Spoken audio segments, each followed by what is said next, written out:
अल्हम्दुलिल्लाह वस्सलातु वस्सलामु अला रसूलिल्लाह।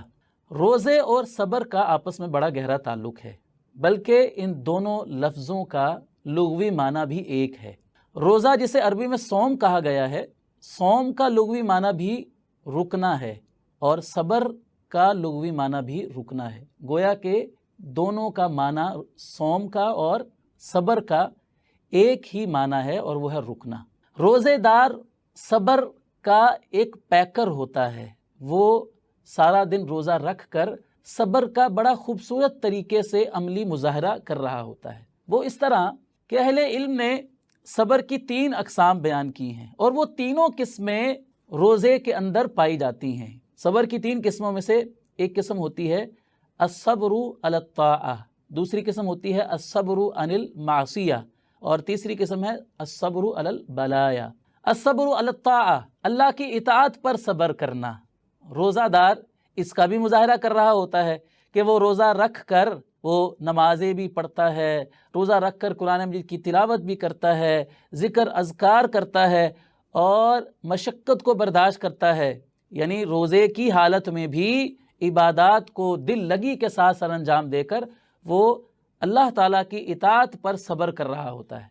अस्सब्रु अनिल मासिया, गुनाहों पर सब्र करना। रोज़ेदार इसका भी अमली मुज़ाहरा कर रहा होता है कि रोज़ा रख कर वो गुनाहों से बच रहा होता है, अपनी ज़ुबान को रोक लेता है। कोई उसको गाली देता है तो कहता है मैं तो रोज़े से हूँ, मैं जवाब नहीं दूंगा। अपनी ज़ुबान की हिफाजत करता है, अपनी आँखों की हिफाजत करता है, वो चीज़ नहीं देखता जो अल्लाह को नाराज़ करने वाली होती है। अपने कानों की हिफाजत करता है, अल्लाह को नाराज़ करने वाली चीज़ें नहीं सुनता रोज़े की हालत में। वो हर गुनाह से, वो छोटा हो वो बड़ा हो, ख़ुद को बचा कर रखता है रोज़े की हालत में। गोया कि ये गुनाहों पर सब्र का अमली मुज़ाहरा कर रहा होता है, अपने नफ्स को कंट्रोल कर रहा होता है, ज़ब्ते नफ्स का मुज़ाहरा कर रहा होता है, जो कि सब्र है।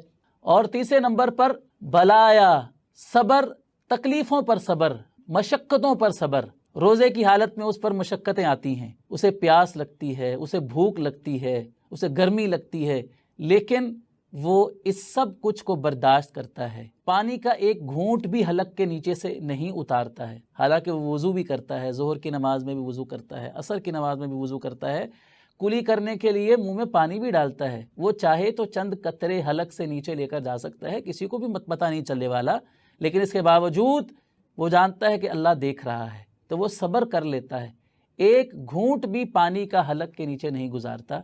तो वो जिस चीज़ का मुज़ाहरा कर रहा है, इस चीज़ का नाम सब्र है। अस्सब्रु अलल बलाया, मुसीबतों के ऊपर, मशक्क़तों के ऊपर सब्र करना। तो नाज़रीन, आपने गौर किया कि रोज़ेदार ये सब्र की तीनों किस्मों का अमली तौर पर मुज़ाहरा कर रहा होता है। तो गोया कि हम ये कह सकते हैं कि रमज़ानुल मुबारक अल्लाह ताला ने भेजा है हमें सब्र सिखाने के लिए, हमें साबिर बनाने के लिए। और सब्र करने वाले इतने खुश नसीब होते हैं कि अल्लाह रब्बुल इज़्ज़त ने उनके बारे में फरमाया इन्नल्लाह मअस्साबिरीन, अल्लाह ताला सब्र करने वालों के साथ है।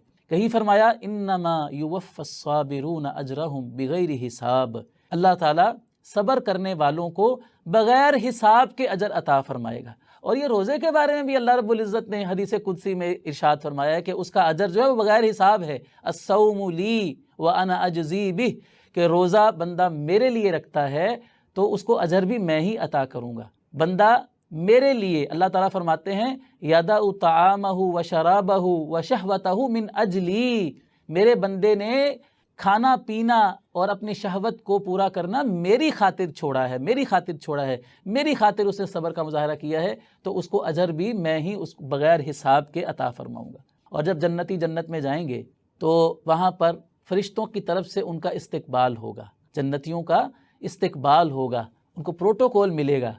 फरिश्ते उन्हें सलाम पेश करेंगे और पता क्या कहेंगे?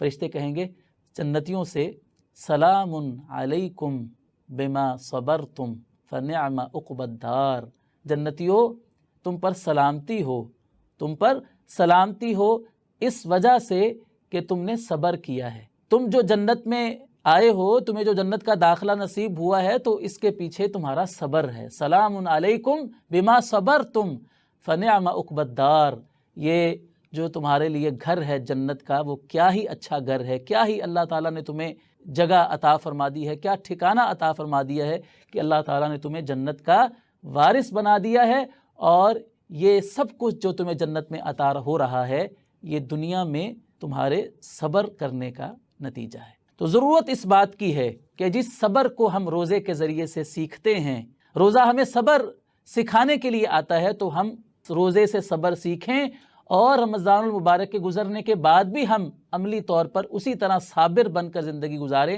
جس طرح ہم روزے کی حالت میں صبر کا عملی طور پر مظاہرہ کر رہے ہوتے ہیں۔